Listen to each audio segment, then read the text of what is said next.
โดยอิงใส่แนวทางนโยบายของภาครัฐที่มีต่อนักโทษผู้ที่มีผลงานและปฏิบัติระเบียบของค่ายคุ้มขังดัดสร้างได้ดีฉะนั้นในวันที่6มิถุนายนที่ผ่านมานี้ค่ายคุ้มขังดัดสร้างกองบัญชาการปกสแขวงบุรีรัมย์ไซจึงได้จัดพิธีประกาศปล่อยตัวก่อนกำหนดแบบมีเงื่อนไขตามกฎหมายให้นักโทษโดยการเป็นประธานของท่านพันโท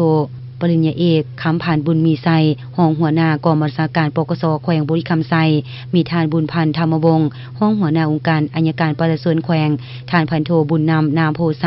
หัวหน้าค่ายคุ้มขังดัดสร้างปกสแขวงมีแผนกยุติธรรมแขวงอำนาจการปกครองบ้านพนักงานค่ายคุ้มขังดัดสร้างและนักโทษที่ได้รับอภัยโทษปล่อยตัวก่อนกำหนดเข้าร่วม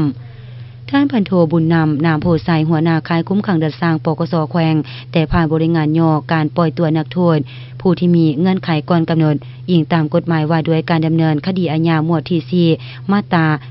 252 253และ254ในการปฏิบัตินโยบายปล่อยตัวก่อนกำหนดต่อนักโทษผู้ที่มีผลงานดีเด่นและปฏิบัติกฎระเบียบของค่ายคุ้มขังดัดสร้างอย่างเข้มงวดยิ่งตามการค้นคว้าเห็นดีของคณะกรรมการอภัยโทษขั้นแขวงและคำตัดสินของศาลประชาชนแขวงบุรีรัมย์ไซเลขที่78ทับคตอลงวันที่5มิถุนายน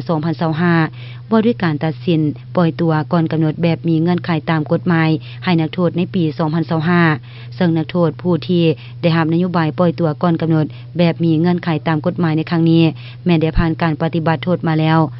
2/3ของกฎหมายเป็นผู้ที่มีความกินแหนงแข็งใจต่อการกระทำผิดของตนเองมีผลงานดีเด่นในขบวนการออกแห่งงานเป็นแบบอย่างในการปฏิบัติกฎระเบียบของค่ายคุ้มขังดัดสร้างอย่างเข้มงวด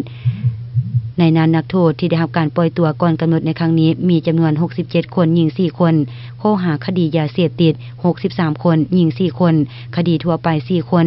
ให้เกียรติขึ้นมอบใบปล่อยตัวโดยท่านพันโทปริญญาเอกคำผ่านบุญมีไซห้องหัวหน้ากองบัญชาการปกสแขวงบุรีรัมย์ไซตอนท้ายยังได้รับฟังคำเห็นโอลมจากท่านห้องหัวหน้ากองบัญชาการซึ่งท่านได้แสดงความสมเสยต่อบรรดานักโทษที่ได้รับการปล่อยตัวก่อนกำหนดในครั้งนี้ที่ได้มีความตื่นตัวปรับเปลี่ยนทัศนคติแนวคิดของตนมีความห้าวหันในขบวนการออกแห่งงานเอาใจใส่ปฏิบัติกฎระเบียบของค่ายคุ้มขังดัดสร้างอย่างเข้มงวดเน้นหนักให้ผู้ที่ได้รับการปล่อยตัวเมื่อออกไปอยู่ในสังคมและครอบครัวแล้วให้เอาใจใส่ปฏิบัติระเบียบกฎหมายอย่างเข้มงวดตั้งหน้าทำมาหากินด้วยความซื่อสัตย์สุจริตและเรียกร้องมายังอำนาจการปกครองบ้านพ่อแม่ผู้ปกครองให้เอาใจใส่ศึกษาอบรมลูกหลานของตนให้กลายเป็นพลเมืองดีของสังคมประเทศชาติและบ่กลับมากระทำผิดต่อระเบียบกฎหมายอีก